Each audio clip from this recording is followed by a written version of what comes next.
So Hare Krishna.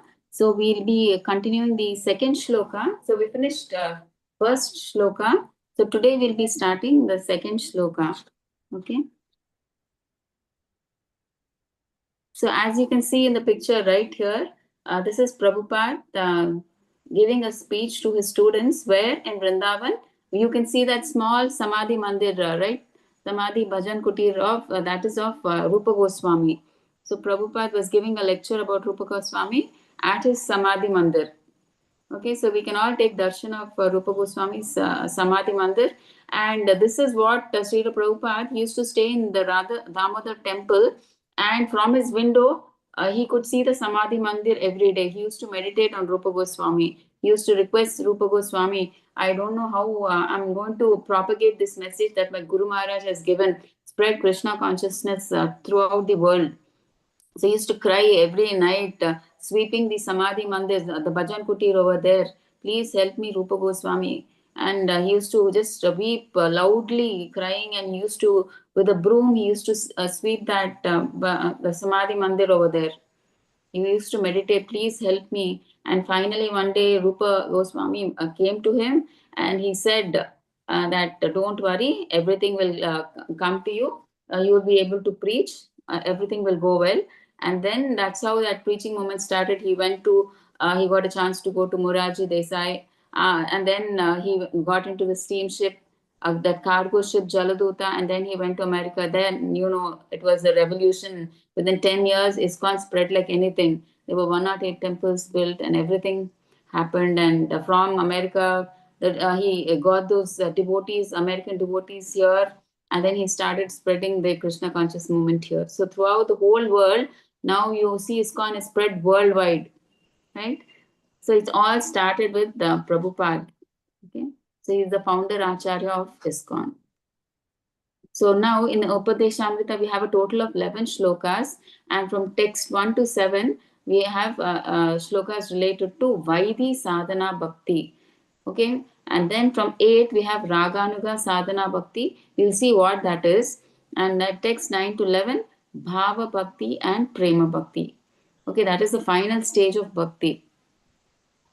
Okay, so we all are actually not looking for liberation in this material. We don't want to get liberated from this material world. We are looking for that highest goal. That is, we want love of Krishna, prema of Krishna.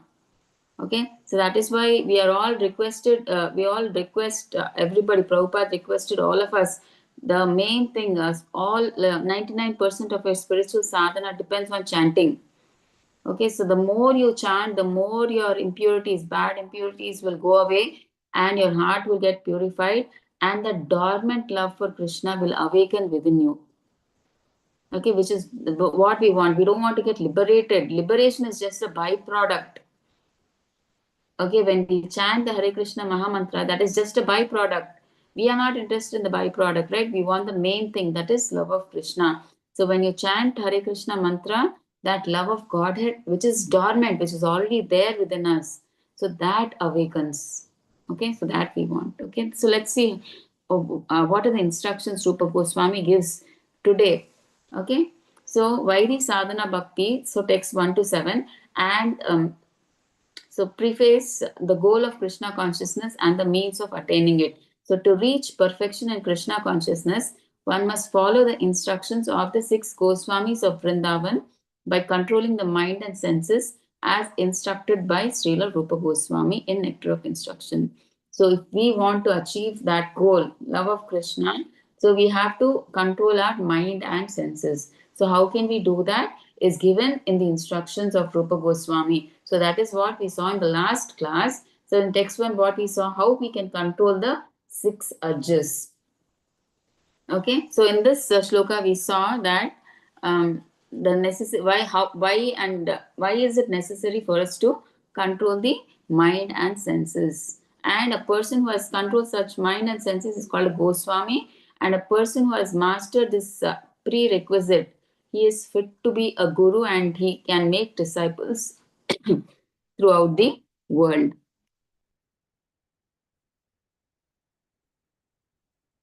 Okay, so that is what we saw in text 1. So today, text 2, obstacles to devotional service. So text 2 describes the consequences of not controlling the mind and senses. By his own choice, the conditioned soul has fallen under the jurisdiction of the material energy of the Lord. Under its influence, he has to meet the demands of the body, which is a product of this energy. Please give me a second, I'll just be back. 1 second.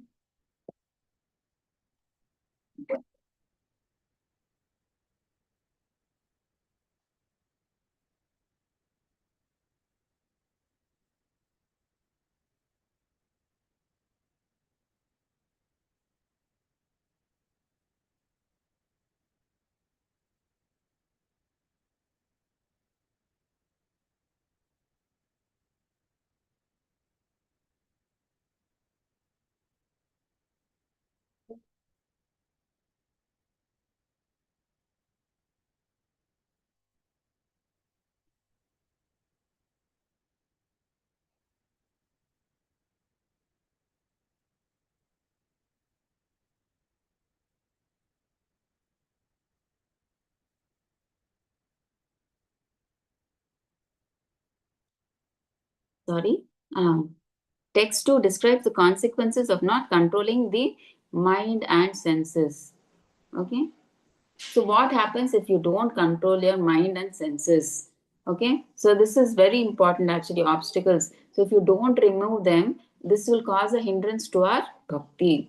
So by his own choice, the conditioned soul has fallen into the jurisdiction of this material energy of the Lord. So obviously it was our personal interest that we came to this material world. So we didn't want to serve the Lord in the spiritual world. We wanted to be like Krishna. We wanted to be like the Lord. We wanted to be the enjoyer. So Krishna said, no, you cannot. You can never be the enjoyer. You were created by me to serve me, to please me. So your constitutional position is like the servant. You can never be the master. You will never be happy being the master. But still they said, no, no, no, Krishna, we want to be independent. We want to enjoy like you. We don't want to serve you. We also want to be like you. We want to be the master. And then Krishna said, after so much telling everybody, nobody was convinced. So, for all people like us, he created this material world where people who wanted to enjoy were put here. So it was our own personal choice that we got separated from Krishna and we came to this material world. Okay. So under its influence, he has to meet the demands of the body, which is the product of this energy. So obviously, to fulfill the demands of this body, he has to work, right? We need money, right, to maintain this body. We need food, we need clothing, we need shelter.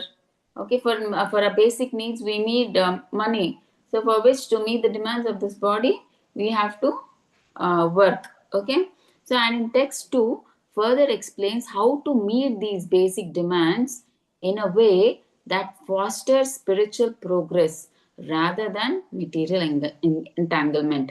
So people generally, that's why we are called Baddha Jivas. Okay, we are conditioned souls. So we are called conditioned because we get attached to this material world. We want to do everything for our sense gratification. Okay, so we get entangled in this material world because of that, because you have so many desires. I want this, I want that, I am the enjoyer, everybody should listen, like what I am saying, that is final. Like that we are like, this is my money, this is my family, and we want everything the best for ourselves, and because of which we think everything in this material world is for us. Okay, it's for us, for our satisfaction. Okay, because of which we get more and more entangled. So, because we have so many desires, to fulfill these desires, we have to come back again, right? So, but here in the shloka, they are going to tell you how all these basics. So, but we have to work because we have come to this material world. We have to work, and we have to do some work, which like gives some karma, right? It could be bad or good karma. But how can you convert that into spiritual rather than getting into material entanglement? So that is what is being said in this shloka. So let's see. How can we convert that material entanglement into spiritual progress, into spirituality? How can we convert it? So today's shloka is this one. Does anybody want to read this shloka? Shramata? Yes, Prabhuji, please. Atyahara prayashascha prajalpo niyamagraha jinasangasya lolamcha shadbir bhaktir vinashyate. Thank you, Haribol. Mataji. Thank you, Haribol. Mataji. Thank you so much, Prabhuji. Hare Krishna.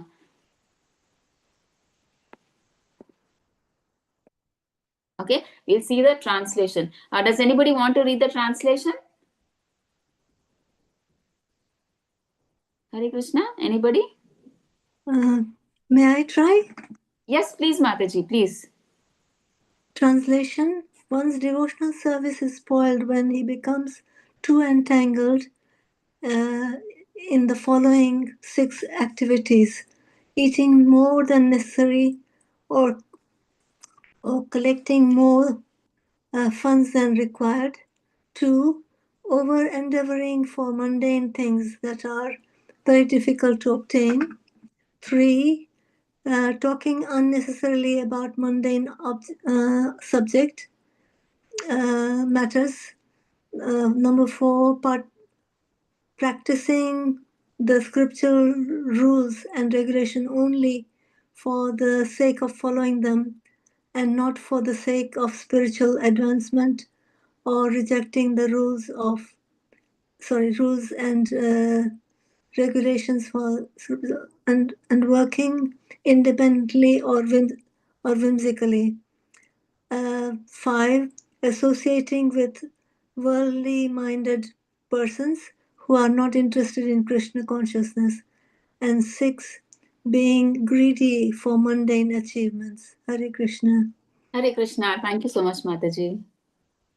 Okay, so these are the 6 things that deviate us from Krishna consciousness. Okay, so what is that? Srila Prabhupada, he explains that these 6 activities are obstacles to our bhakti. Okay, so what is that? The first one is atyahara, over collection or overeating. So a devotee should take only what is necessary for maintaining his body and executing devotional service. Okay, so how much he should just eat to maintain his body and soul together. He should, Prabhupada says, simple living. Okay, don't complicate it, just simple living is enough for us. Okay, and it, not only overeating, atyahara means like over collection, over accumulating. So, accumulating wealth or possessions unnecessarily leads to material entanglement. So, Prabhupada says, simple living, high thinking. So don't complicate your life, okay? Just to maintain this body, the minimum whatever requirements are needed, that you do just to keep the soul and body together. And the rest of the time you give it for spirituality. Okay, don't overeat or don't over endeavor. I mean, like for money, wealth, property. Okay, and I want a comfortable life. Not like that. Okay, so all this will lead to material entanglement. So the more you earn money, you'll have more desires, okay, which will lead to material entanglement. So that is not is what is the purpose of our life, right? So we want to go back to Godhead in this life. So for that, Prabhupada says our goal is just simple life. I mean, simple living and high thinking. So for that, just to keep the body and soul together, eat enough and just earn enough so that we can just maintain the soul and body, so that we can wear minimum clothing, a house to live in, and food to eat. Okay, so that is what is required. That is atyahara. So prayasa, over endeavor. So one should not work hard for things that are not essential for devotional life. Okay, that's what we should not work too hard or do ugra karma, like do work 2 shifts and get work for extra money, extra bonus. And like it's like some people, they travel from place to place also. If they stay in a village, they go travel 3 hours to the town and work for 9-10 hours there, and again 3 hours back. They spend total of 16 hours to do job. So they waste so much of time, over endeavor. Okay, so one should not work hard for things that are not essential for devotional life. Don't waste your valuable time. Okay, just do. If you have to work, just work for 8 hours, not more than that. Actually, Bhaktivinoda Thakur says that 8 is to 8 is to 8. You should give 8 hours for body, 8 hours for soul, and 8 hours for your office work. That is how you should divide your things. 8 is to 8 is to 8. So 8 hours for body. So you need 6 hours of sleep and 2 hours for whatever you're eating, bathing, brushing, whatever. So 6 plus 2, 8 hours. Okay, and 8 hours for the soul.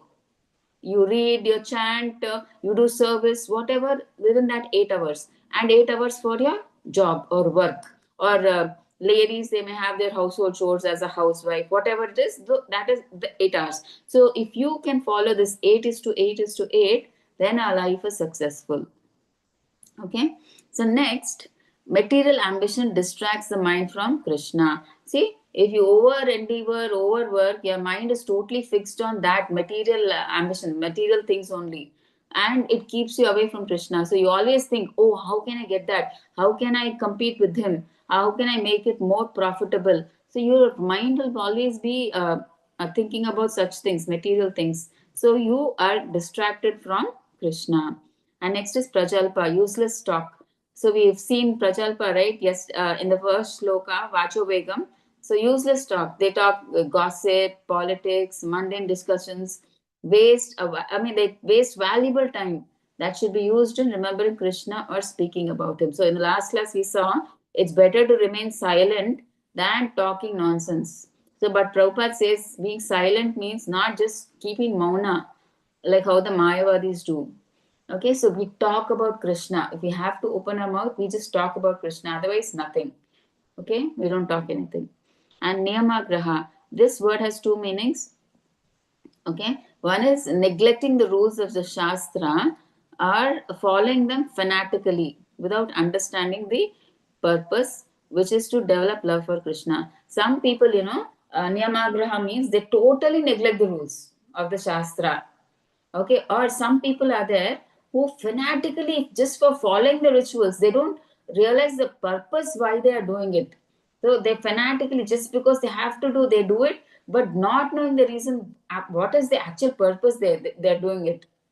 Okay, actually the purpose is to please Krishna. Any activity, ritual that we do, we have to please Krishna, but they forget that, and they follow the rituals so strongly that the whole purpose is gone. So we should not be like that, neither this extreme nor that extreme. Okay, so that is the thing. Niyamagraha. Janasanga, mundane association, means material association. So associating with non-devotees pollutes the consciousness. One should seek association with devotees instead.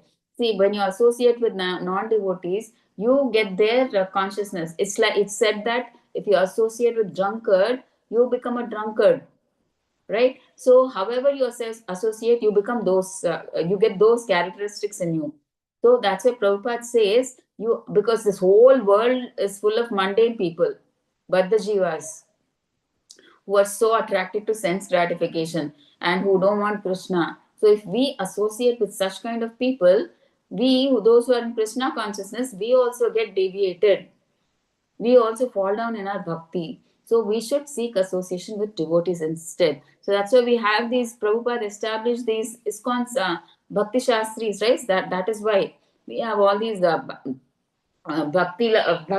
groups. We have all these where association throughout the world, wherever you go, you get association of devotees. So this is very important.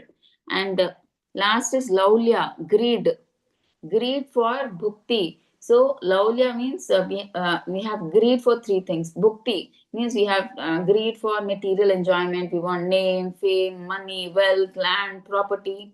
So we want all these. Or we want mukti.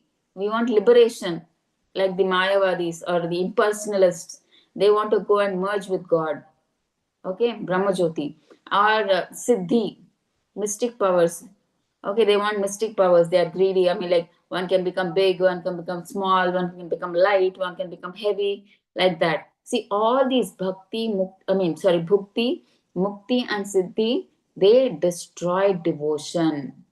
greed for all these things, material things, will destroy our devotion.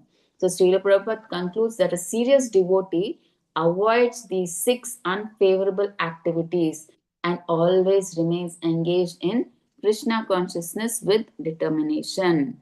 Okay, so we should avoid all these 6, Prabhupada says.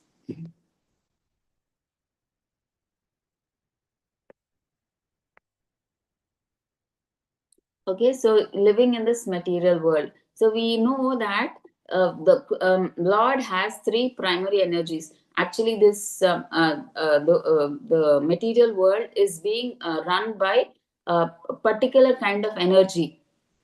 Okay, actually it is run by the Bahiranga Shakti, the external potency. So actually Lord has 3 primary energies. Okay, the Antaranga Shakti, which is the internal potency, and the middle is the Tatastha Shakti, the marginal potency, the living entity. Okay, and Bahiranga means external, Bahiranga Shakti, which is the external potency. Okay, so people who are in the internal potency, they are called Mahatma. Who are, okay, they have all these good qualities. They're broad-minded. They're satisfying Krishna. So they are always Krishna conscious. In the sense, Mahatma means pure devotees. Okay, and those are Duratma. They are attacked by Maya. Bahiranga Shakti, external potential is Maya, right? They are called Duratma. They are narrow-minded because they think about themselves. They think about only their sense gratification. Okay, they try to enjoy for themselves. They do anything for themselves. Okay, separately or extended. They are separated energies of the Lord, right? The living entities in the material world, they are separated or extended. What do you say? Jivas. Okay, and they are duplicitous. They're not honest. They have this cheating mentality. Okay, so let's see in detail what Prabhupada says.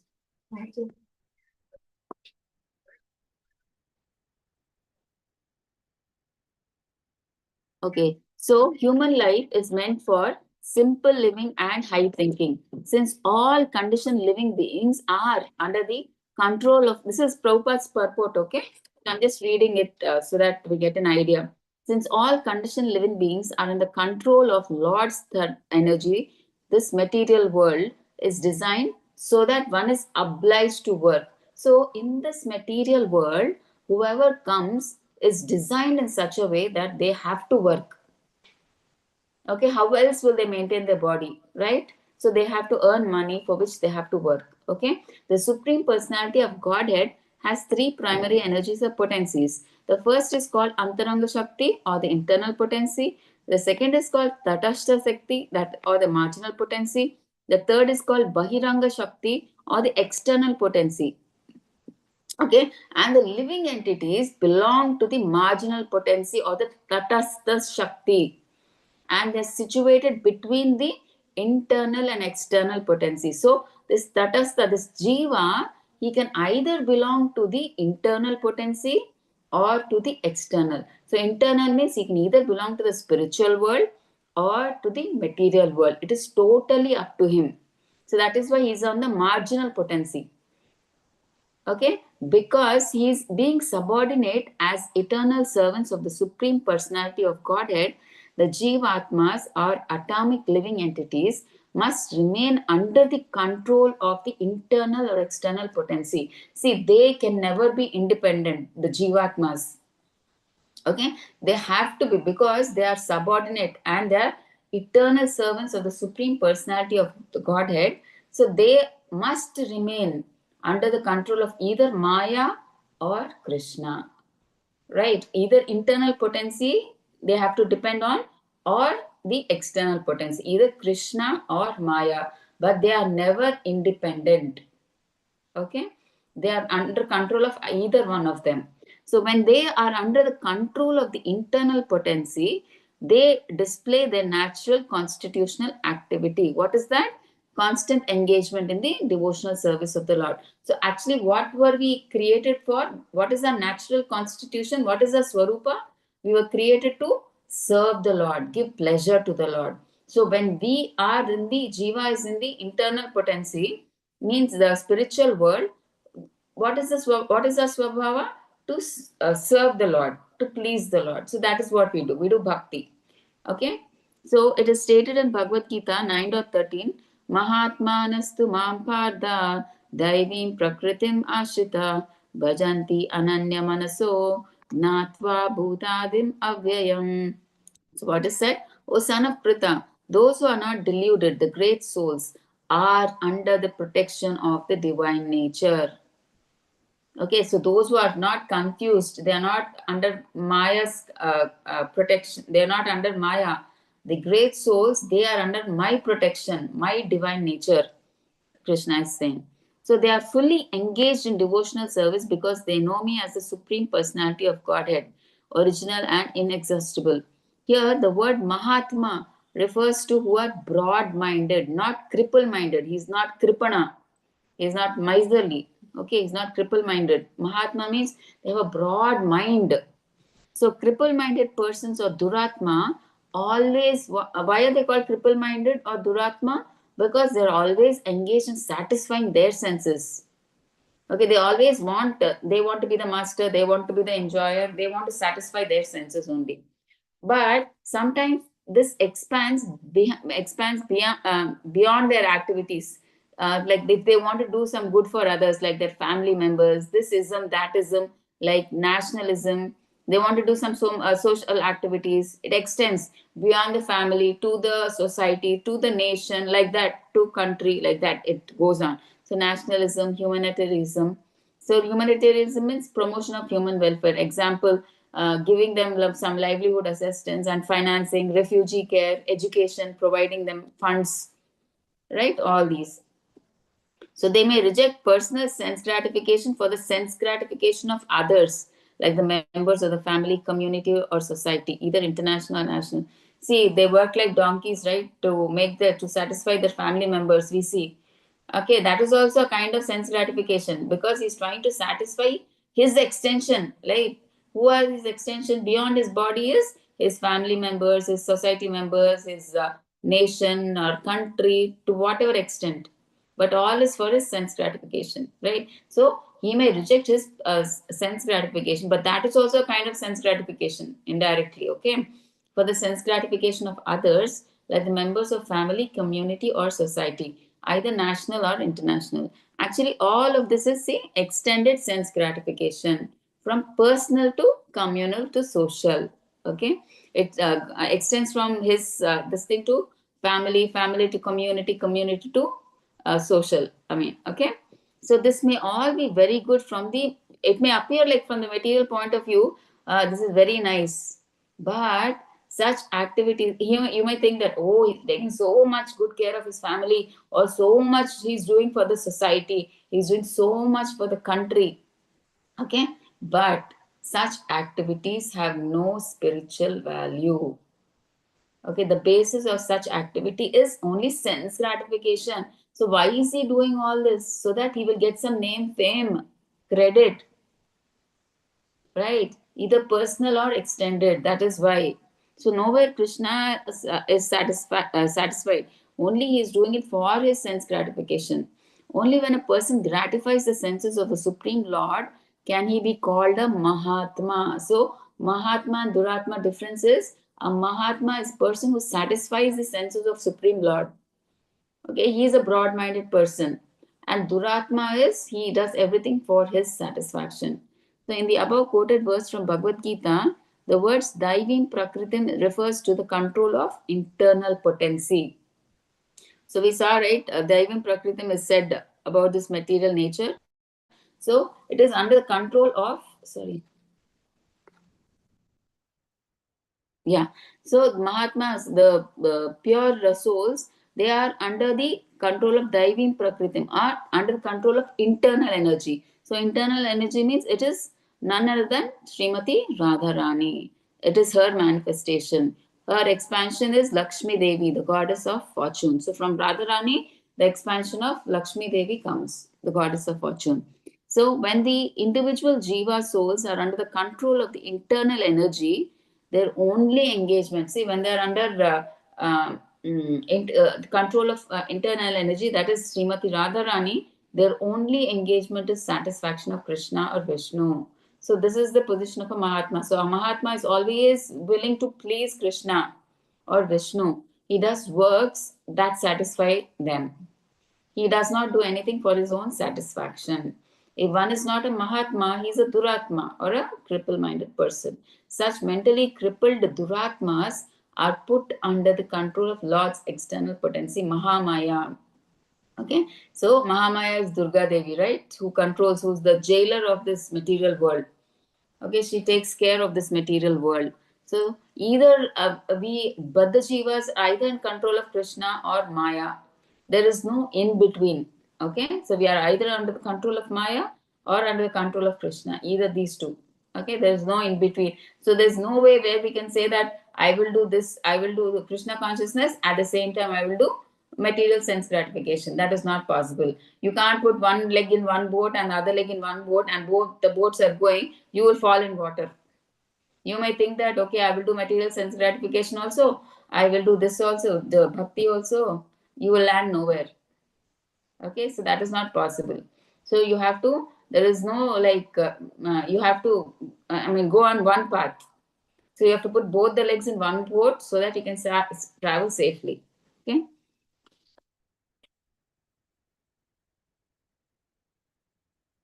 Okay, so that is what we discussed. Now in the 9th, so material energy. So under its influence, we have to meet the demands of the body. We have to work.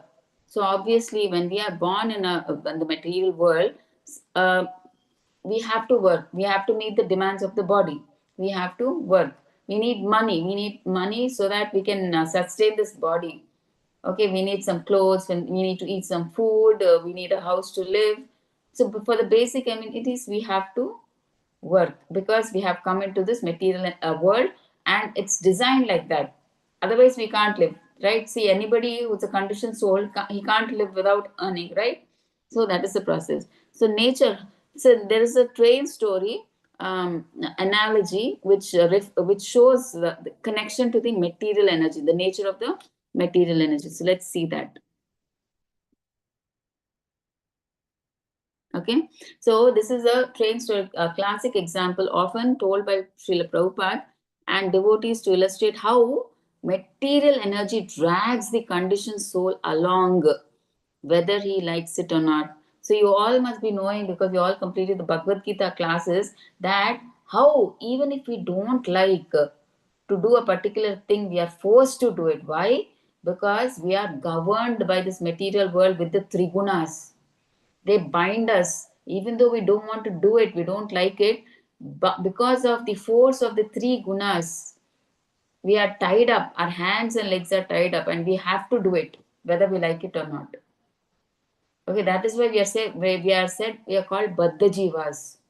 We have no freedom, control. You can't say that, no, I don't want to do it. Even though you don't want to do it, you have to do it because you're conditioned. You have no control of yourself. Either you're controlled by the material energy or you're controlled by the spiritual energy. Okay, so if you don't want to be controlled by the material energy, you can do bhakti and you can rise over and you can go enter into the spiritual world. You can be you can enter the Shuddha Sattva mode. You can rise above these three material modes and go into the Shuddha Sattva or pure goodness and enter the spiritual world. Okay, so let's see. Imagine a passenger is sitting on a train. Okay, whether he's awake or asleep, he's happy or sad, the train continues to move forward, right? Irrespective of how that passenger is. Okay, so the passenger has no control over the train's movement now, right? It is being pulled by a powerful engine on fixed tracks. Even if we say stop, I don't want to go further, the train will not stop. Whatever be the condition, he may change his seat, move to another compartment, or decorate his cabin, but the train still carries him along its destined path. Okay? So, how is it connected to material energy? So, this train represents the material energy, Maya. Okay? And the soul is the seated in the body, is carried along by the soul is in the body. All of us know, right? It's there in the heart, situated in the heart. So it is carried along by the laws of karma and time. Okay, so just as a train moves inevitably, the conditioned soul must move through birth, See, even though we don't like, so do we like old age? Do we like disease? Do we like death? But still, by force, we have to accept the cycle of samsara. Whether he likes it or not, disease comes, difficulties come, old age comes, death comes, all comes. You don't want it, but by force you have to take it. It is designed like that in this material world. Okay, the cycle of samsara, whether he likes it or not, he has to take it. He may say that, oh, I don't want this body of a human being. I want to be born as a rich person. I don't want to be born in the body of a poor person. No, he is forced to. He has to stay in that position only. By karma, he got that position, that body. Now, whatever be the condition, he has to accept it. No go. Okay, it's so horrible. We have no, what do you say, independence. We have to. It just continues. Just like how a train, it just goes. Whatever the person in the train is doing, he may jump, he may die, he may cry, he may roll, he may change seat, he may decorate it, whatever. But the train continues. It just keeps going. So like that, even though whatever happens in this material world with us, the process, the cycle just continues. In the material world, our lifespan, say 100 years, it just keeps going. That's all. Whether we like it or not, it's governed by the three modes and it just goes. That's it. Okay. So when one may try to be comfortable with wealth, position, enjoyment, or uncomfortable poverty, suffering, but still the journey continues under Maya's control. See, whether you're suffering or whether you're enjoying, whatever be the condition, your journey just goes. Okay, in this material world.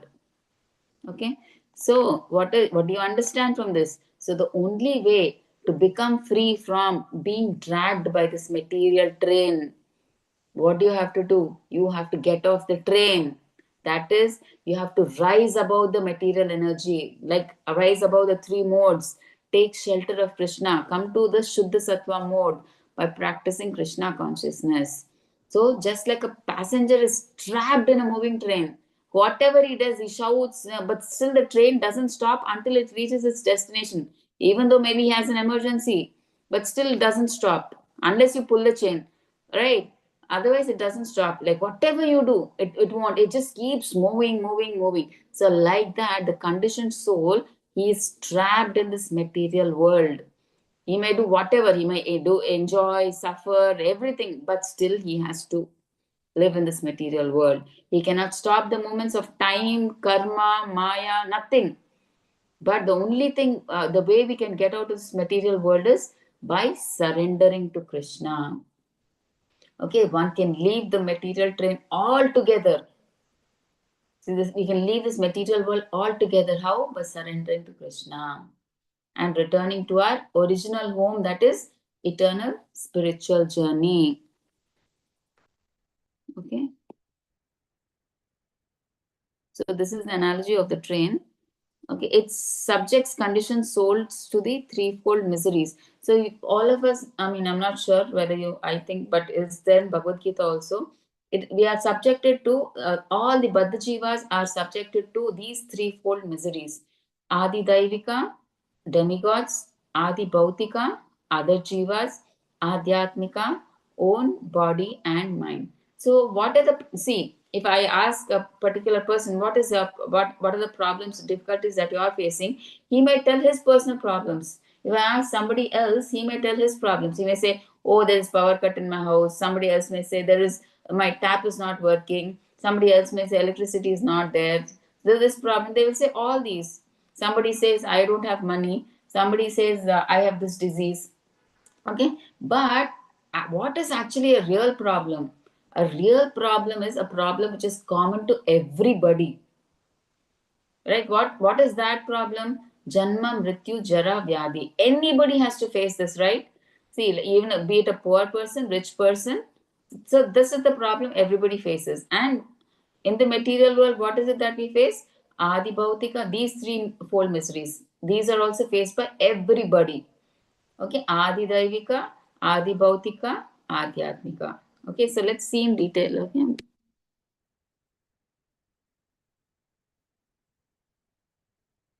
See, all living entities, this is Prabhupada's purport, all living entities within this material world are under the control of Mahamaya.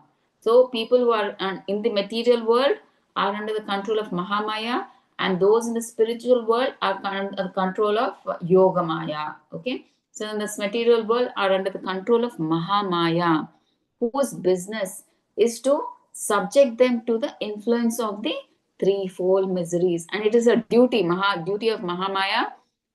Her business is to give us miseries. Okay, because she's testing us every now and then, like when we are like if we get too attached to sense gratification, also she gives problems. And she gives problems when we are Krishna conscious also, to test whether we are really Krishna conscious or not. Okay, so either way she gives problems. Okay, so we have these threefold miseries. What is that? Adi Daivika Klesha. Means what? Adi Daivika, Daiva. So the sufferings caused by the demigods. Okay, this is totally not in our hands. Okay, this is given, the suffering is given by the demigods, such as we get droughts, earthquakes. These are all natural calamities. So we have nothing we can do actually. Okay, earthquakes, storms, famine, when the weather is too hot or too cold, too much rain. Okay, tornadoes, all these we can't do anything, right? So this is Adi Devika Klesha. So these are the problems you get by Prakriti, nature, through the demigods. Okay. Next is Adi Bhautika Klesha. Bhautika means sufferings caused by other living entities. Be it your father, mother, children, wife, husband, boss, insects, any other living entities like insects, relatives, enemies, like that.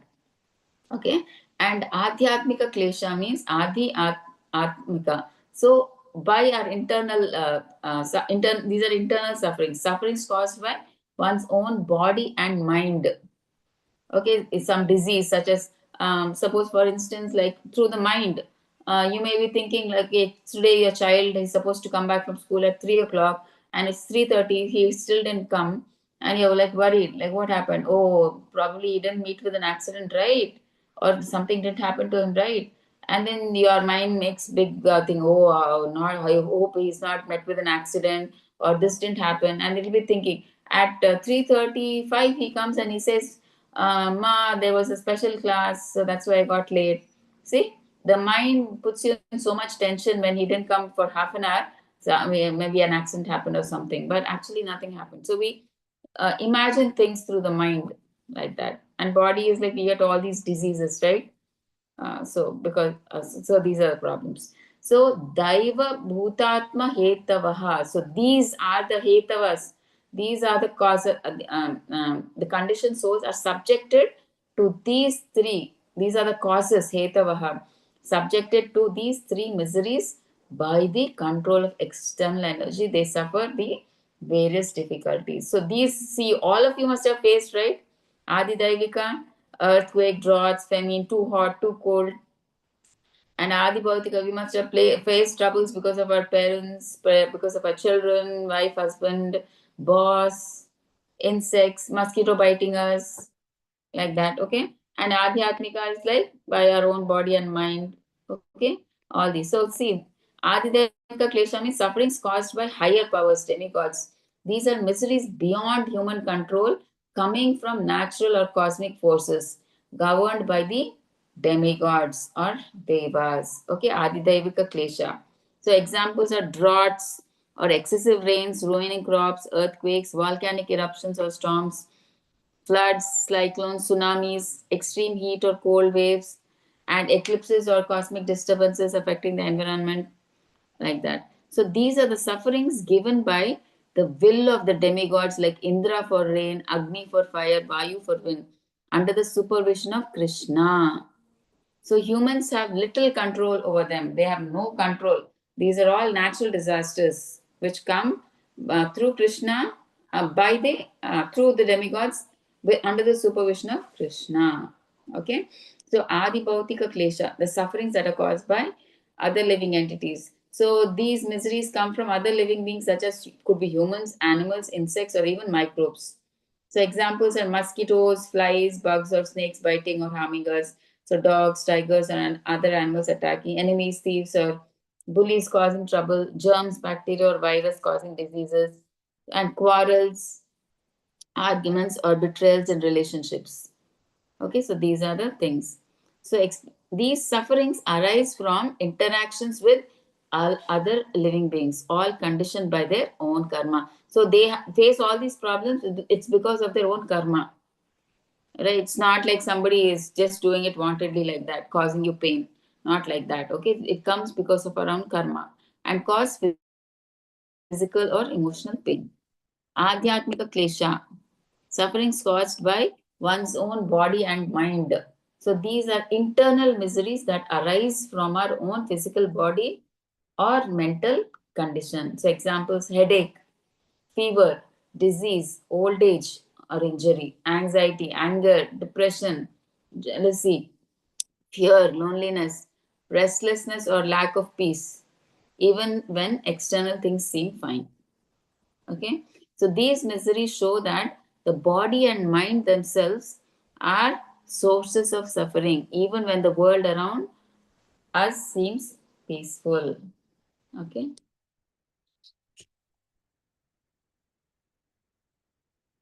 So this is about this slide. Let's go to the next one. So what are they saying? Bhagavad Gita 7.14, Krishna, what does he say? Daivihi esha gunamayi mama maya duratyaya mameva ye prapadyante mayam etam tarantite. So what is Krishna saying? Daivihi esha gunamayi. So Daivi. So this divine energy of mine, he's talking about whom? Mama Maya Duratyaya. Mama, my Maya, my divine energy. Okay. Material, he's calling the material energy because it is coming from Krishna. Though it is like external energy, this material world, he's saying it is Daivi. It is because it is coming from Krishna. So Mama Maya Duratyaya. So my Maya, you cannot, it is practically impossible to to challenge Maya. Some people, they don't get scared. Oh, Maya, nothing. I'm not scared of Maya, they say. Okay, it's impossible to go against Maya. It's actually Krishna says, Mama Maya Duratya, you can't pass over Maya. Ma, it is, in fact, Radhanath Swami Maharaj, one of Prabhupada's disciples, says, it is just not, the word is not correct, that it is not possible. It is impossible, he says. Okay, he uses that word impossible to get against the grip of Maya because she holds a very, very fine microscope. Because even we don't know that we have that weak quality in us. She takes out that weak quality and she destroys the bhakti. So we have to be very, very careful, take shelter of Krishna. So what is Krishna saying? Ma, but how can you escape Maya? How can you? Mam eva ye prapadyante. But, Mam, if you surrender unto me, Mayam etam tarantite. You can cross the ocean of Maya. Okay, so this impossible Maya can be crossed over by surrendering to Krishna. There is no other way to get away from Maya. Okay, so that's what they're saying here. Okay, 6 impediments to bhakti. So Vinashyati. So in the shloka they were saying, right, all these Shadavida are the obstacles. Vinashyati. So they destroy our bhakti. All these 6 destroy our bhakti. Okay, put us in bewilderness of the material world. No hope to enter into the spiritual world.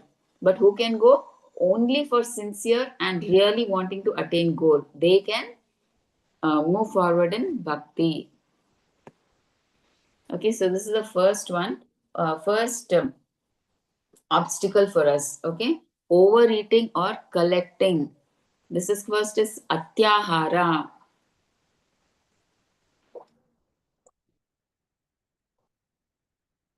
Meaning ati means too much. Ahara means grabbing or eating or collecting. Okay, so let's see one by one.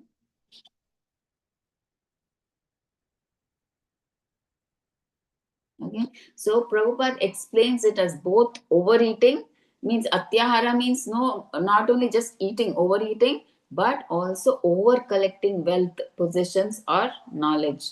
So examples of overeating are food atyahara are, suppose a person he eats 5 laddus when only two can be had by him. Okay, so that is overeating or eating far beyond what is necessary. What happens if you eat more than necessary? It is leading to laziness. Automatically, if you eat more, you will feel like sleeping. Okay, leading to laziness. You don't feel like doing anything. Okay, and then if you eat too much, there is no digestion, because of which disease or dullness in chanting. Okay, they say, right, if you want to get up early in the morning, you have to finish your dinner, and your dinner should early, and you should have a small dinner, light dinner. Okay, then you can get up. Not that you 10 or 11 o'clock you have a heavy dinner, and then you will not be able to get up in the morning. You will be so drowsy, lazy. Okay, so to get up early in the morning, what you have to do is eat early dinner and a light dinner. So eating a luxurious sense gratificatory food like meat, liquor, or overeating sweets instead of prasadam. Okay. Even devotees may fall into in this by treating prasadam as sense enjoyment, not as mercy. And prasadam also, some people, they may think that this is prasadam, so nicely we can have full nice, we'll get nice consciousness because of having prasadam, and they'll lead till here. So that is also wrong. So that prasadam also we should accept it as Lord's mercy, and we should have that much just to keep our body and soul together. So that is also sense enjoyment when you're eating because you like that sweet or whatever that particular prasadam that you're having, maybe tasty. So you're eating it for your sense enjoyment, right? So that is also not allowed. And a devotee taking 5 plates of prasadam, he takes, obviously he feels sleepy and he skips japa. So because of eating so much food, he feels sleepy and lazy and dizzy, and he doesn't get up in the morning and he skips japa. Okay, so we should be very careful. So Prabhupada says a devotee eats only what is necessary to keep body and soul together and offer everything first to Krishna. So he eats only prasadam and he eats only little. I mean, like how much is needed to keep the body and soul together. Okay, so this is atya, overeating. Now let's come to over accumulation, wealth. So these people work day and night just to earn more money than required for simple living. This applies even to devotees also. Devotees indirectly they say we are buying a 3-bedroom house or 4-bedroom house so that we can call in devotees and we can do satsang. But inside there is a subtle enjoyment. They want to show off that we have a big house. More than that satsang, they want to show off that they have a big house and they have nice amenities. So that is the actual thing, but they just put outside the name that okay, we want to call devotees for satsang here, and like that, right? So working day and night just to earn more money than required for simple, it's not even in material, even you see it in devotees also, they want to show off their house or whatever they have. Okay, more than the satsang, they want to show their house, what we have earned, so nice, such a big house we have. Hoarding wealth, property, or possessions for the future or emergency instead of using resources in Krishna service. So we see people, like hoarding a lot of wealth. They say, okay, I have enough for myself, but how about my children? So I need to earn more for my children. How about my grandchildren? They also need to be satisfied. I have to earn for them. And they keep earning, be it for emergency or for the future. They keep earning. Instead of using all that in Krishna's service, they keep on piling, hoarding, and they accumulating more and more. And they collect more clothes, gadgets, ornaments, or books than one can practically use in devotional life. So some people, just they keep collecting because it's their passion. They keep collecting. They don't wear or the gadgets or clothes or ornaments or whatever. They just get attracted. They bring them and just put them. Okay.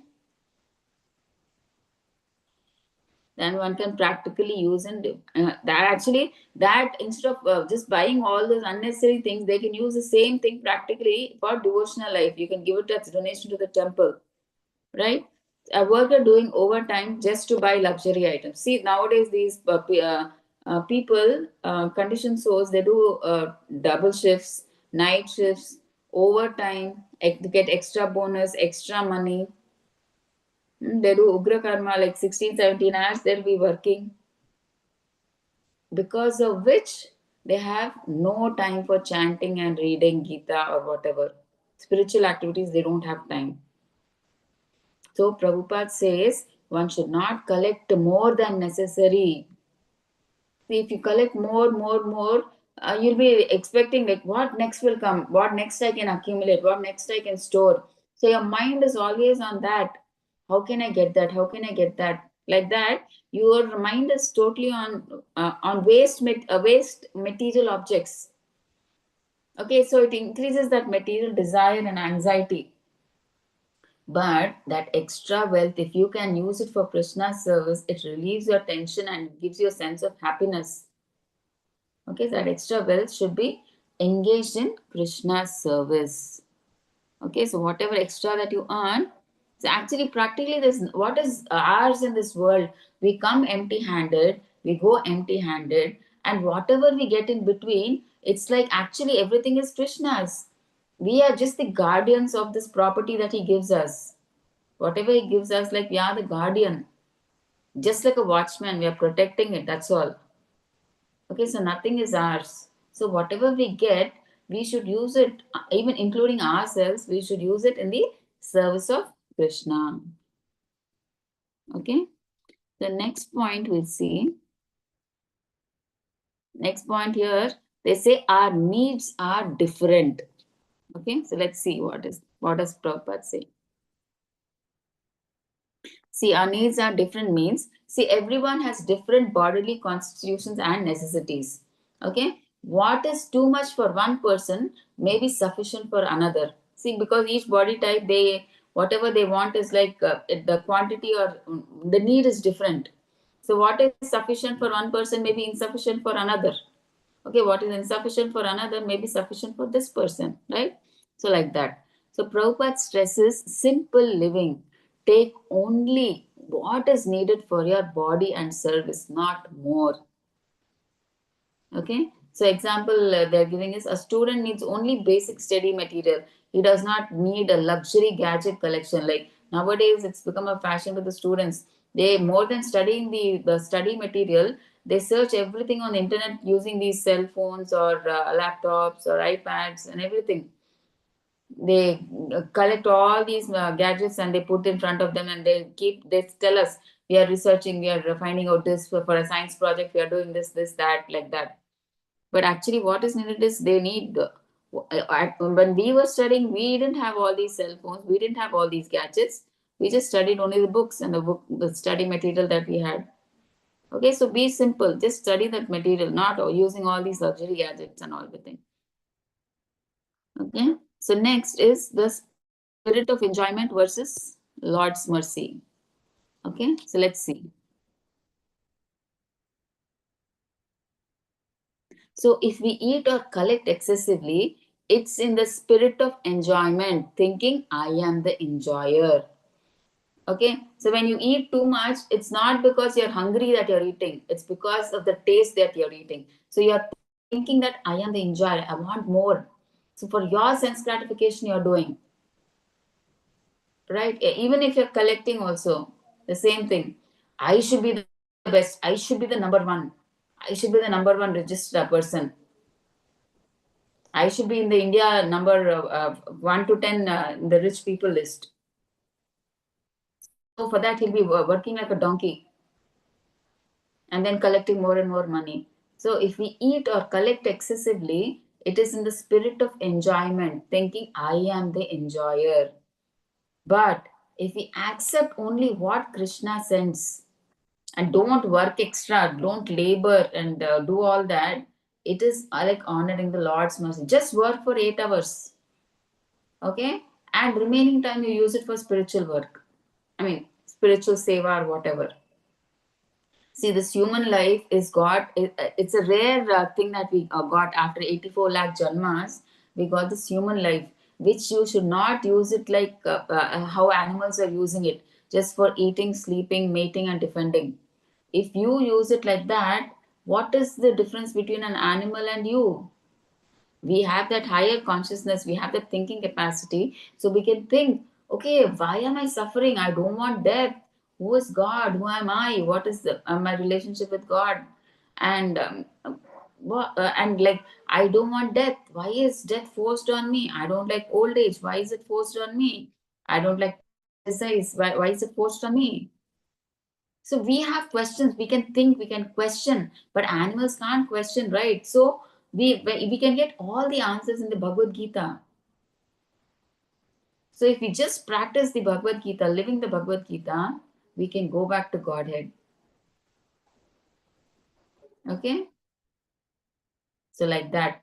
So we should know that this human body is not meant for sense gratification.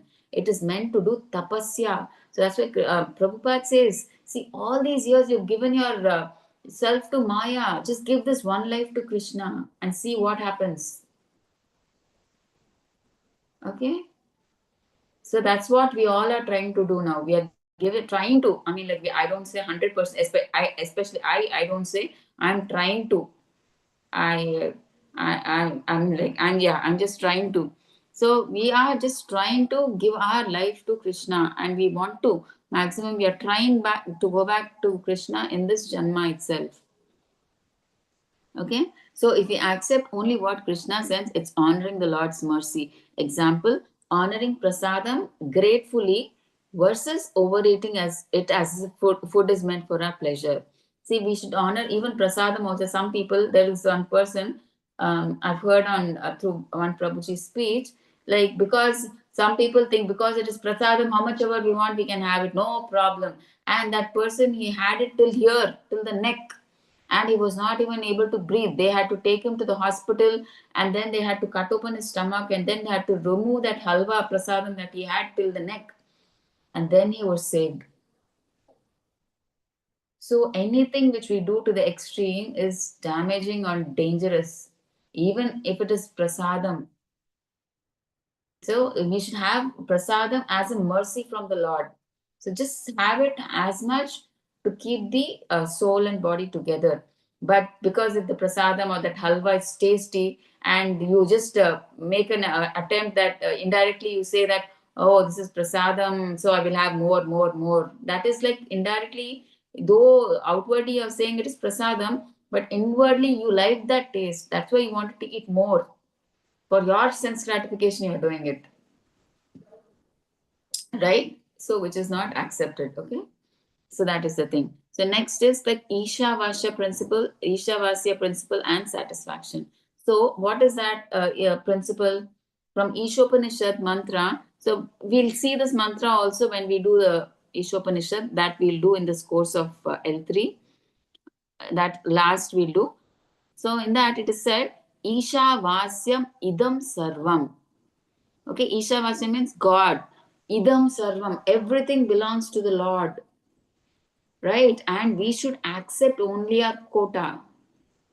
See how much, like a father, if he has 3 sons, he divides the property among the 3 sons. So you have to enjoy only that much quota. You can't encroach upon your other 2 brothers' quota, right? So like that, God has given us our quota. So we have to be happy with that quota. Okay, satisfaction, santosha comes by understanding whatever Krishna provides is perfect for me. He knows what he has to provide, how much he has to provide, he knows. Like a father knows, right, how to take care of a child. The child need not come and say, Father, please, please give me this. Father, please, please provide me food. Father, please take me to school. He doesn't have to tell all this, right? The father automatically knows what he has to do. He knows what is good for the child, what is required for the child. So, like that, Krishna knows what is perfect for me. Okay. So, example, see birds. See if there is birds, animals eat only what they need each day. So they don't hoard, they don't pile up like humans do. Okay, humans, even though after piling also, they still remain unsatisfied. Why? Because they're scared. The bank may go bankrupt sometimes, or some thieves may steal his property. I mean, his money. So still there is tension even after hoarding also. See, if you see a bird, if there's a bag of a sack of grains, right? A bird may come and perch on it, and it may eat some grains and will just leave away. But if a human being comes, what he does, he takes a few grains, he eats them, and he takes the whole bag, sack of grains, and he goes. He's worried that, oh, what if I don't get food to eat tomorrow? So let me take this bag. Okay, he's so greedy. But the birds, they don't do like that. They just eat for that time and they just leave off. Okay, so why do we do this? Why does the human take that bag and go away? So it says in the next this thing it is saying, shows a lack of faith in Krishna, because we are not confident that Krishna will provide us for the next day. That's why we keep over collecting. We make our own plans. So we don't give Krishna a chance to make a plan for us in our life. See, we make one plan A. Okay, if plan A fails, I will keep plan B safe, so that if plan A fails, I'll do plan B. If plan B also fails, I'll put plan C. This is what is our endeavor. We are not giving a chance to Krishna. Now, Krishna will say, you made plan A, plan B, plan C. Then how? Then what is the need of me then? And then he goes away. So we should be so dependent on Krishna that, see, the animals, are they praying, oh God, please give me our daily bread? No, right? But still, Krishna is giving whatever they want. The birds are happily eating, the dogs are eating, the elephants are eating tons of grass. Where is all this coming? Are they praying every day? Only, no, right? Even without praying, they're getting. Then why do we have to struggle so much, pile up so much? So that's what they're saying here. Okay, we don't have faith in Krishna that Krishna will provide. That is why we keep hoarding for the future, for emergency, for anything. So Krishna says, you are making your own plans, and what's the need of me? I will go away. There's nothing I can do. And then he does not interfere with our life. Okay, see, over collecting means showing our lack of faith in Krishna. So over collecting means, what if Krishna, so that does not mean we do not, I mean, like we should earn so much that we need, like we can provide ourselves, I mean, like for keeping our body, and so like simple living, not like luxurious or complicating your life. Like you can stay in a simple, I mean, if possible, in a one bedroom house, not like go to a 3-4 bedroom where for that maintenance you have to put extra money, and again to clean that extra money, and the garden outside extra money to maintain that garden, and you need a cook for cooking. So all these are like burdensome. See, if you keep it simple, life is simple, right? Small house, everything you can do it by yourself, right? So like that. And simple clothes, not gaudy clothes, and the food that you eat is also very simple, not luxurious food items. Okay, like that. So over collecting means, what if Krishna doesn't provide tomorrow? That's why I must pile up today, hoard today. So true faith means knowing that Krishna maintains all living entities. Eko bahunam yo vidadati kaman. See that Ekaha, that Krishna, the Supreme Personality of Godhead. Bahunam means we are numerous living entities. Yo vidadati kaman. He satisfies everybody. He gives everybody everything. He maintains all living entities. That one Eko, he maintains bahunam, living entities. So an example is given here, like the Israelites in the desert. Okay, when Israelites were wandering in the desert after leaving Egypt, the Lord sent them manna. It's a kind of food from heaven. So, and they were instructed by God to take only so much that they needed for the day, and don't pile up, God says, or keep it overnight. Just eat how much you can and just leave the remaining. But some people, who knows, tomorrow God will provide or not. and that's why they ate their fill and they kept some manna, some food for themselves tomorrow. But what happened? Next morning, the extra manna, that food which God provided, it became full of worms and foul smell. So even the thing that they piled up, hoarded, was useless, and it just brought them only trouble. So the more you pile up, it just brings trouble. That's all. Trouble, tension, worries, like that. Okay, so this teaches us that when we lack faith in God's arrangement and take more than necessary, atyahara, it leads to waste, suffering, and disappointment. See, unnecessary tension. See, when you eat too much, it leads to disease, problems, stomach pain, and all that. Okay, and if you pile up so much, also, and you may have the satisfaction that you have the money, extra money, but you're scared. Oh, that bank may go bankrupt, all my money may go, or some street may steal it, and all these you'll be worrying, even though you have that money, right? So there is disappointment, suffering there. Okay, so connection to today, like just like the Israelites, people today, they hoard money, food, and possessions, thinking they will protect them. Okay, they pile up this thinking about the future, so that's why they protect them. But often it leads to stress, disease, and quarrels. So, but what happens, because a few people, they pile up all the grains, everything, the money, everything, but and others are left starving, because of which, that is the reason people are starving. Because you see, the rich people, they all keep everything under their control. If each take only how much portion they require, everybody in God has provided equally for everybody.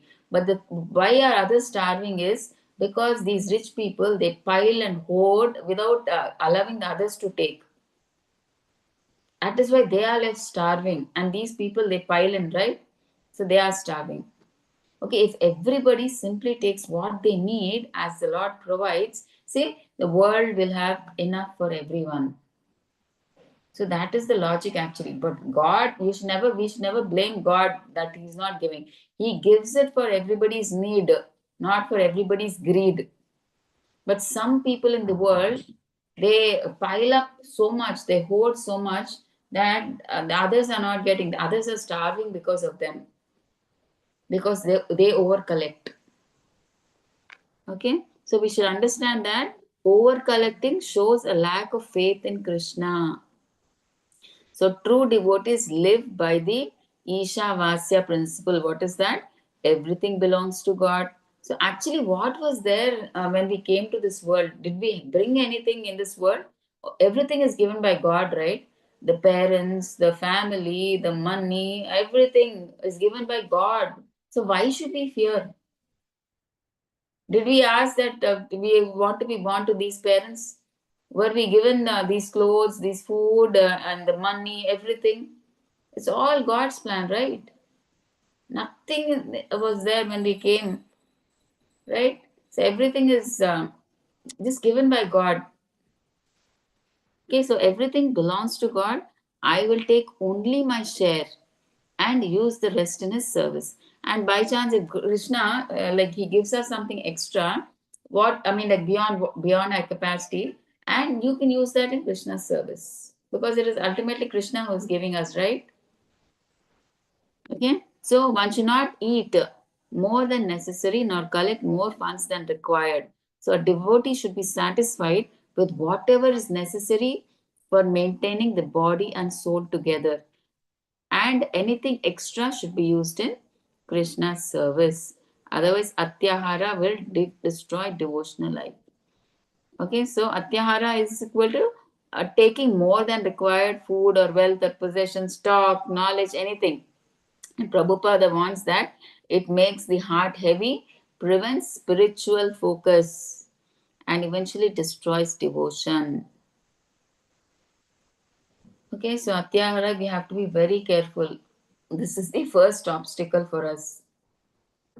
So we understood nothing in over we have to do. Okay, so take how much ever is needed for our to keep our body and soul together. Okay.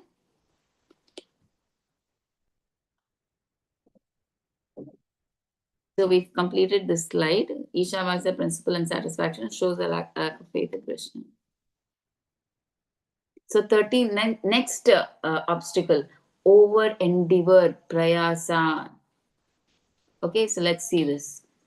Means working too hard. You can see, right, how the donkey is working. They're making the donkey work so much load that the donkey is flying in the air.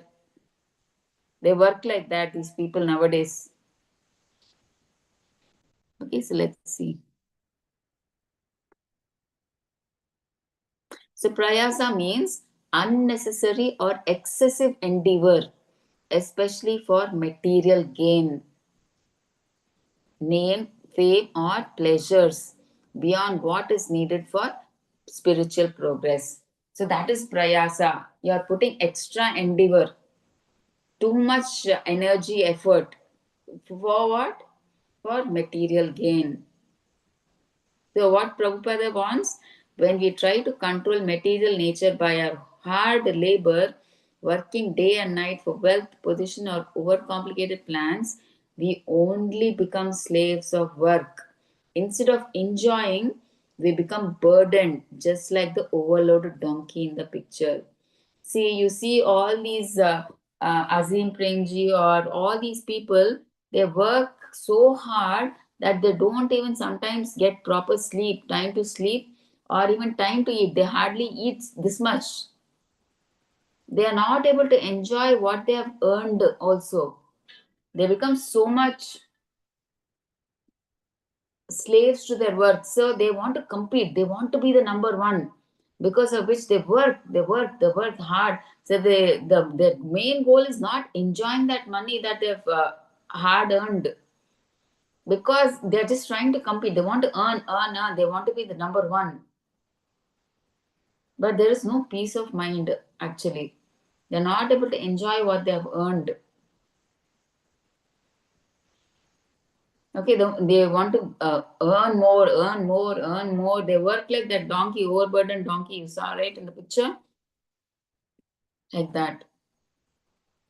So misused intelligence. So human intelligence. So why we've got this human life is to understand God and serve Him, do tapasya, not for our sense gratification like animals.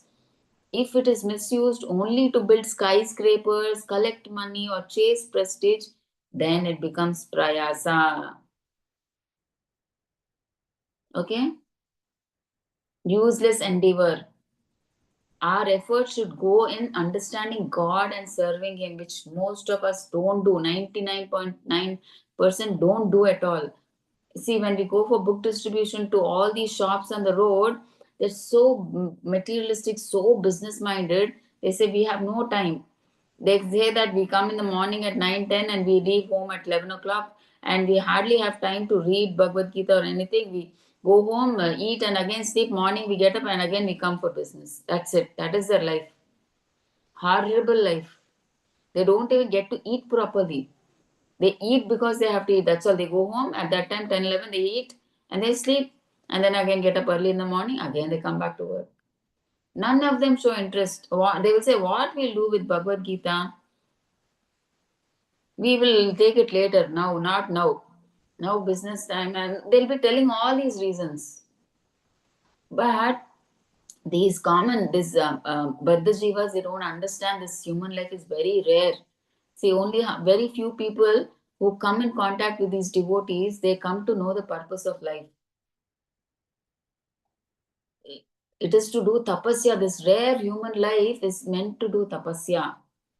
Go back, we should understand God and go back to Him. That is our home. Here it is like we have come like guests. How many days can we stay as a guest here? That is why Maya is also kicking us out. This is Maya's place. And we have come as a guest here. See, you go to anybody's house, 1 week, 10 days, they will take care of you properly. After that, what will they do? Indirectly, they will stop serving you properly, looking after you properly. Then automatically what you do, you will come out. So don't give that chance to Maya. Don't give Maya a chance to kick you, give you difficulties so that you want to get out of this world. Since now you know that this is not your home, this is a guest house, and your home is Goloka Vrindavan, start practicing, start packing your things so that we can go back there. Okay, so you start your effort. Don't wait for Maya to come and give you all those kicks, the difficulties, problems, and everything. Then you realize, oh, I'm so suffering here. I'm getting all these problems. Don't wait till that time. Just start off now itself. Pack your bags. Get ready. Practice Krishna consciousness. Okay. So Prabhupada says simple living and high thinking. So you can have a small piece of land. What Prabhupada says, see, simple you live. You can have a small piece of land where rice and vegetables, fruits can be grown, and you can have a cow for milk. But no, we don't want that. We don't want simple life. We want to go to the city and earn more money. Now it's a fashion, right? In the villages, they don't want to do farming. It's like they want to come to the city and they want to go to these factories. They want to earn money, more money.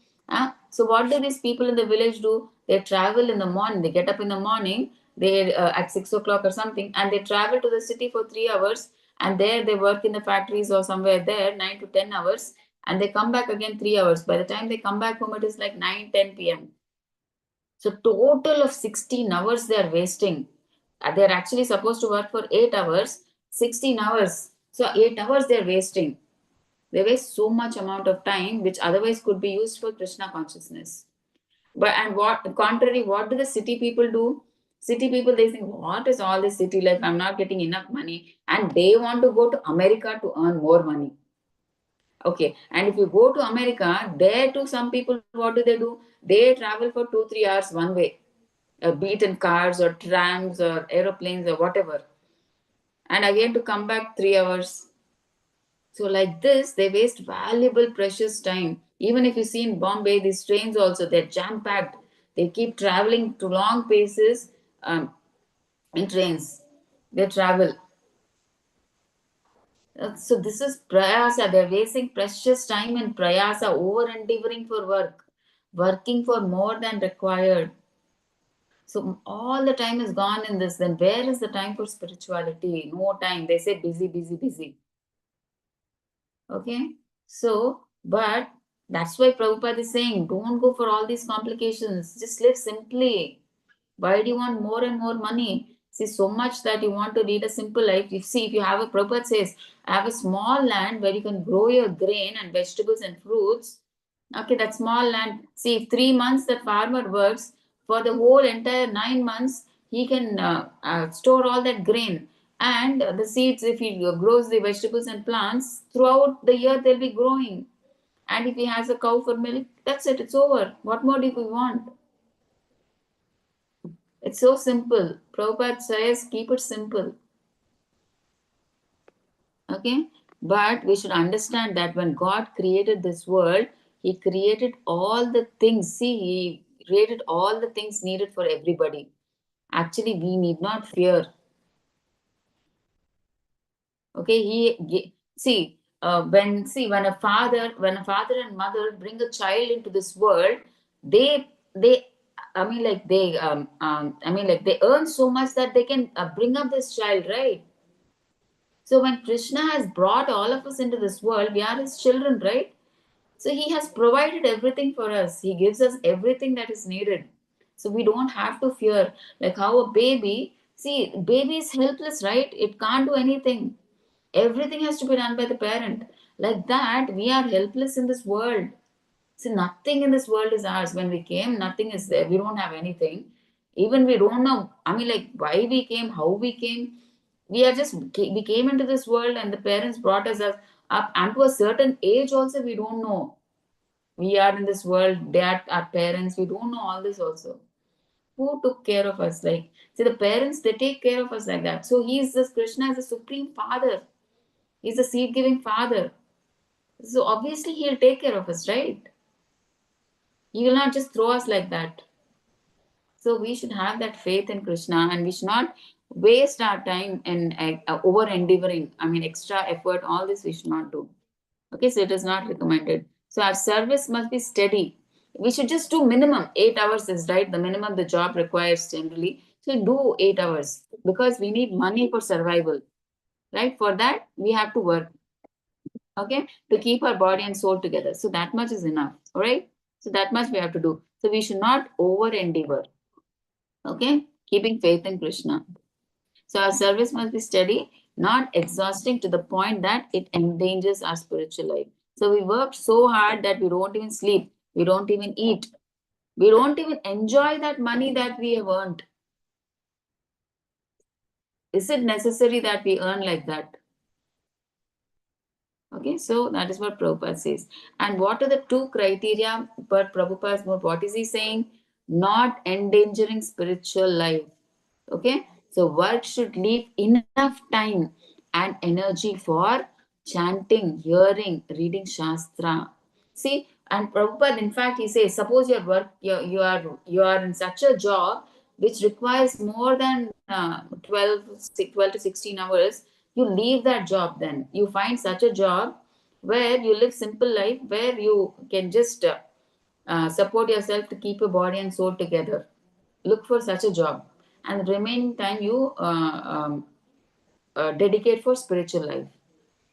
And many devotees we've seen also, actually practically, they leave the US job and they come to India. Practically, some people is like they work hard during the younger days, they pile up the money, they leave their jobs totally, they come to the temple and they dedicate themselves to the temple. Okay, they retire. That some people, they take what is that, voluntary retirement, early voluntary retirement, so that they can do spiritual seva.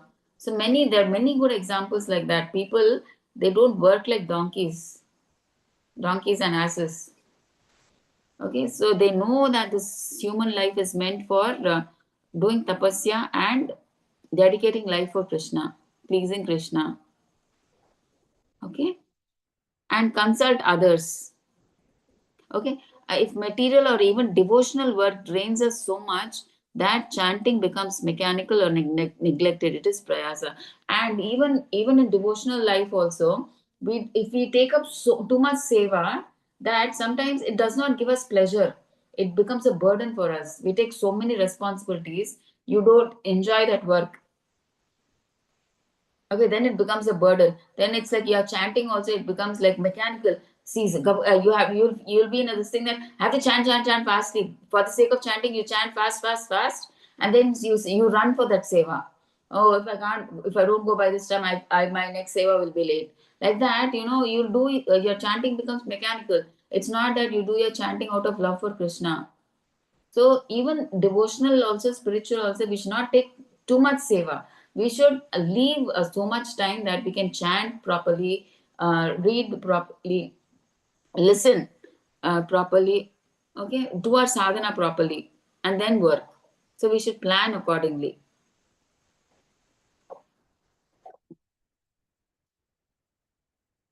Okay, and otherwise that is prayasa. So what is the use if you just do your chanting mechanically? Or you're not able to read, or sometimes you're not able to chant properly, read properly, hear properly. If you're not able to do your sadhana, how will you progress spiritually? Right? So even devotionally, I mean, like spiritually also, we need to, I mean, we should not take too much of seva also. We should just plan out so that your chanting is well done, your reading, your hearing is done properly. And next is Prabhupada says consult others. See, suppose we have a problem materially or spiritually, you feel uneasy, or you feel whatever you're doing is like a burden and you're not able to enjoy, or feel problematic, then see, you consult a senior devotee. Take guidance from seniors. Okay, see, before taking on big projects or heavy service, a devotee should take guidance from seniors. Otherwise, over endeavor can cause burnout and frustration. You may get irritated. Initially, you may think that, oh, I got this seva, I got that seva, I got this seva, so many sevas I got, I'm so lucky. But once you start doing them, you get burnt out and you get frustrated. My God, so much, I'm not able to take it up. You feel frustrated, and then you end up doing nothing, or you don't give justice to any seva. You get frustrated. So don't try to take too much seva also, even in devotional life. Just plan out how much we can do for everything. We can give justice to everything. So examples of prayasa is a businessman working, see, 16 hours to 18 hours a day only to expand profits. He neglects his family and God. Okay, that's what we practically see, right? These business people, they're always in the news. They were always with the people, less with family and more outside. Paparazzi, like they say, right? They want all this name, fame, everything. And a student who takes 10 extra courses unnecessarily just to show off while he loses peace of mind. Generally, we do one course at a time, right? But if you take 10 courses and just to show off, your peace of mind is lost. How is it that you can attend 10 courses? My God, right? You lose your peace of mind.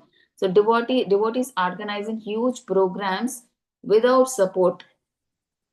Okay, they becoming sick or discouraged. See, devotees, like when they organize big like a Janmashtami program, so much amount of funding is required, and if they have no support, obviously how will it run? How will the Janmashtami program? They need so much funding for that, right? So they become discouraged if there is no support.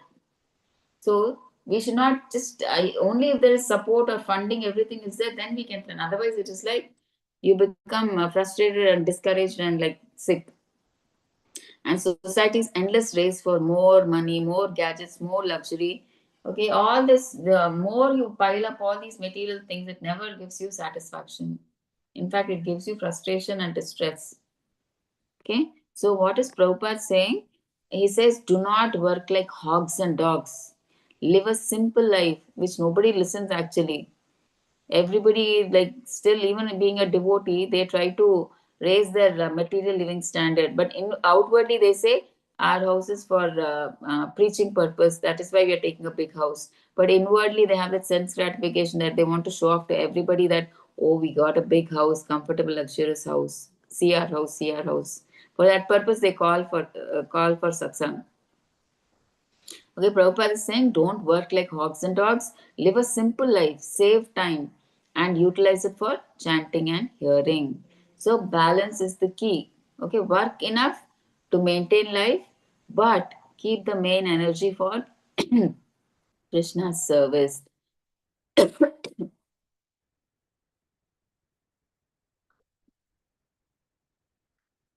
By God's arrangement, anyone in any part of the world can live very peacefully if he has some land and a milk cow. Okay, there is no need for a man to move from one place to another to earn a livelihood. See, they don't have to go from village to city, wasting so many hours of travel and go to a factory and earn extra money, lose their peace, wasting so much of time. Okay, what Prabhupada is saying, simply go for a simple, you don't have to go here and there. You can just, and where you're staying, have a small land, produce some grains, vegetables, fruits, and maintain a cow for your milk products, milk, curd, ghee, everything. That's all. So that can solve all the economic problems. See, fortunately, man has been given higher intelligence. Why? We are using it for all these lower things, and we are thinking that is great progress. But we should use that higher intelligence for cultivation of Krishna consciousness or the understanding of God, one's relationship with Him. And our ultimate goal of life is what? Waken our love for God, which is dormant.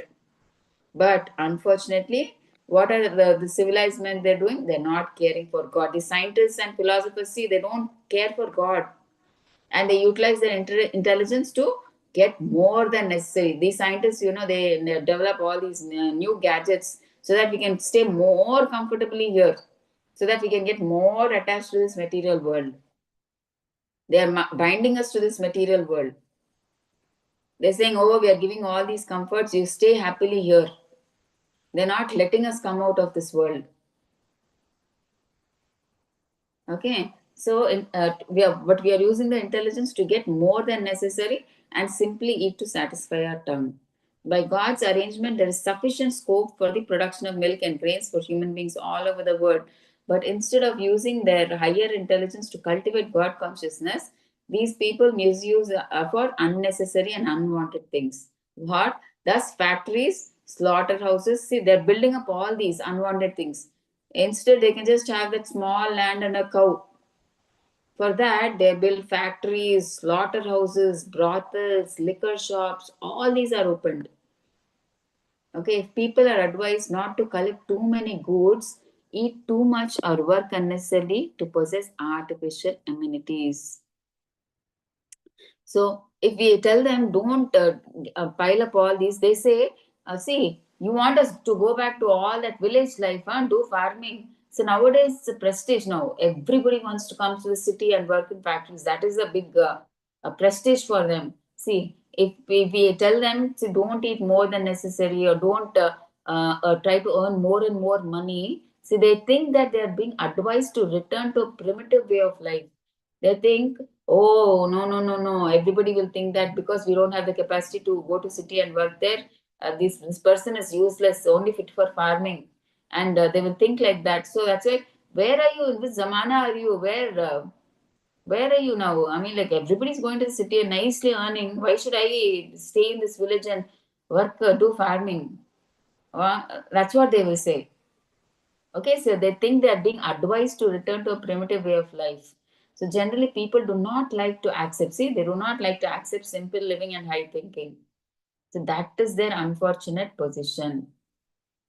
Okay, it's very difficult practically. They can't give up their prestige even as a devotee. Forget about materialists. Many they don't have the knowledge. They don't care about God. Even devotees also, they can't give up their prestige. They can't live simple life. They want to show that they have nicely everything. Okay, so human life is meant for God realization, and the human being is given higher intelligence for this purpose, to realize God. Use your intelligence for that. So those who believe that this higher intelligence is meant to attain a higher state should follow the instructions of the Vedic literatures. Okay, by taking such instructions from higher authorities, one can actually become situated in perfect knowledge and give real meaning to life. Okay. So this is the second endeavor. So should we go to the third endeavor, or do you want me to stop and take questions? Devotees, that's up to you. If you want me to continue, I'll continue, or else we will stop and take questions, or what? What do you suggest?